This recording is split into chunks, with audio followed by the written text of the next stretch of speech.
Saviez-vous que des nouveau-nés ont miraculeusement pris la parole pour défendre la vérité ou guider leurs proches? Ces histoires, à la fois mystérieuses et profondément spirituelles, nous rappellent que la foi peut transcender les lois de la nature. Aujourd'hui, plongeons ensemble dans 5 récits extraordinaires où des bébés ont parlé dès leur berceau. Préparez-vous à être émerveillés. 1. Jésus, Issa, fils de Mariam, la parole qui a sauvé l'honneur d'une mère. Mariam, la mère du prophète Issa, était une femme vertueuse, choisie par Dieu pour donner naissance à un prophète. Mais lorsque son peuple la vit revenir avec un enfant sans père, les accusations fusèrent. « Comment as-tu pu commettre un tel péché ?» Mariam, fidèle à l'ordre divin, ne répondit pas. C'est alors que le nouveau-né, Issa, parla depuis son berceau. « Je suis vraiment le serviteur d'Allah. Il m'a donné le livre et m'a désigné prophète. » Sourate Mariam, verset 30. La foule, stupéfaite, réalisa qu'ils étaient témoins d'un miracle. Jésus, dès sa naissance, avait non seulement lavé l'honneur de sa mère, mais aussi annoncé sa mission divine. 2.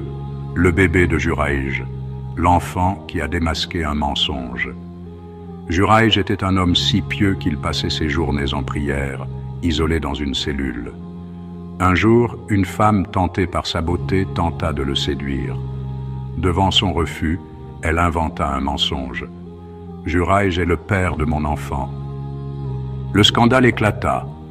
Juraïj fut traîné hors de sa retraite, accusé d'hypocrisie. Mais alors que la foule s'apprêtait à détruire sa cellule, il demanda à l'enfant « Qui est ton père ?» Miraculeusement, le bébé répondit « Mon père est le berger du village. » La vérité éclata, sauvant Juraïj et prouvant que la patience dans l'adoration est récompensée. 3. Le témoin de Seydina Youssouf. Vous connaissez l'histoire de Youssouf, vendu comme esclave puis devenu ministre en Égypte. Mais saviez-vous qu'un bébé joua un rôle clé dans son destin? La femme du ministre, follement éprise de Youssouf, tenta de le séduire.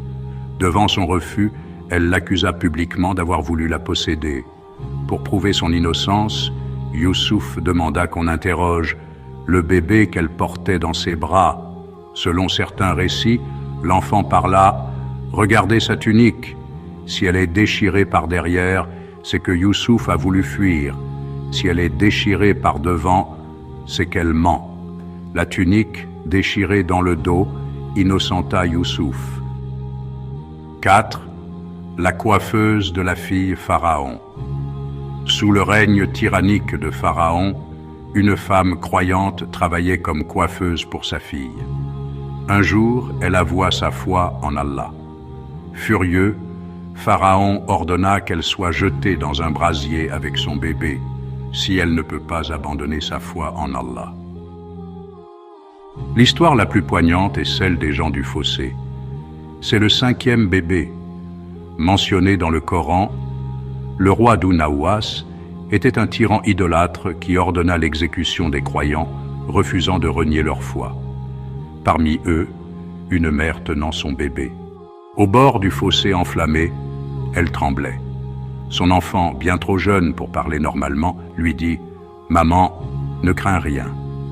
Sois patiente, car tu défends la vérité, et Dieu est avec toi. » Encouragée, elle sauta, préférant le martyre à l'apostasie. Ce récit rappelle que la foi sincère transcende même les épreuves les plus cruelles. Ces 5 histoires, bien que différentes, partagent un message commun. La vérité finit toujours par triompher, même par les voies les plus improbables.